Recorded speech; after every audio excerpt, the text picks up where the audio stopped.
আওয়ামী লীগ সরকারের পতনের পর দলটির বেশ কয়েকজন সাবেক মন্ত্রী, প্রতিমন্ত্রী, এমপি এবং আইনশৃঙ্খলা রক্ষাকারী বাহিনীর দাপুটে কর্মকর্তা গ্রেপ্তার হয়ে এখন লাল দালানের বাসিন্দা হয়েছেন। কিছুদিন আগেও তুমুল ব্যস্ত থাকা এইসব মন্ত্রী এমপিরা এখন ২৪ ঘন্টায় পার করছেন কারাগারে শুয়ে বসে কিংবা ইবাদতবন্দিগির মাধ্যমে। এখন পর্যন্ত সারা দেশে বন্দীদের মধ্যে মোট ৪৩ জন ভিআইপি কারাগারে রয়েছেন, যাদের মধ্যে ১০ জন জেল কোড অনুযায়ী ডিভিশন সুবিধা পাচ্ছেন বলে নিশ্চিত হওয়া গেছে।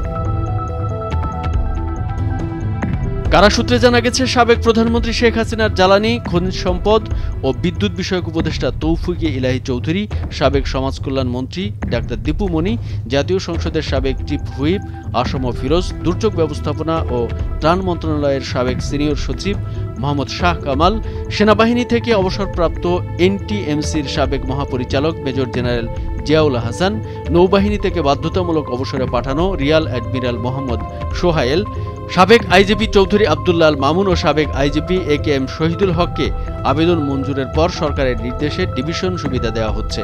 এছাড়া ৫ আগস্টের আগে গ্রেফতার সরকারি কর্ম কমিশনের উপপরিচালক মোহাম্মদ আবু জাফর ও সহকারী পরিচালক এস.এম. আলমগীর কবির পাচ্ছেন ডিভিশন সুবিধা।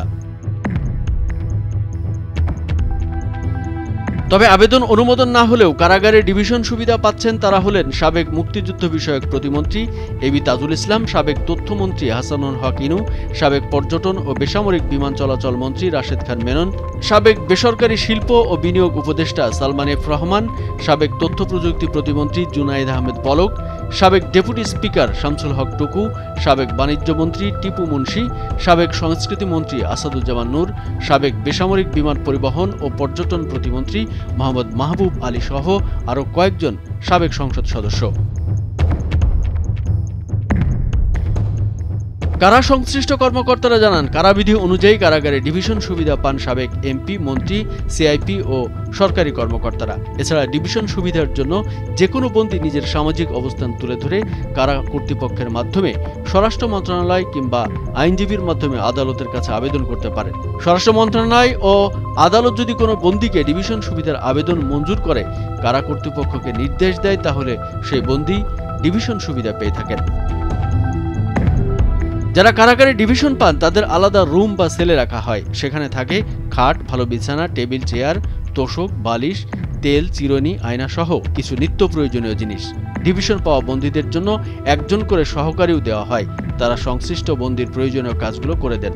পুরুষ বন্দীর সাহায্যকারী হিসেবে থাকে একজন পুরুষ, আর নারী বন্দীর জন্য থাকে একজন নারী সহকারী। এছাড়া কারাগারের বাইরে থেকে স্বজনদের দেওয়া খাবার যাচাই বাছাই করে কারাগারের ভিতরে পাঠিয়ে দেয় কারা কর্তৃপক্ষ। এছাড়া বন্দীর চাহিদার প্রেক্ষিতে বইপত্র এবং ২-৩টি দৈনিক পত্রিকাও থাকবে। সাধারণ বন্দীদের চেয়ে ডিভিশনপ্রাপ্ত বন্দীর খাবারের মানও যথেষ্ট ভালো থাকে।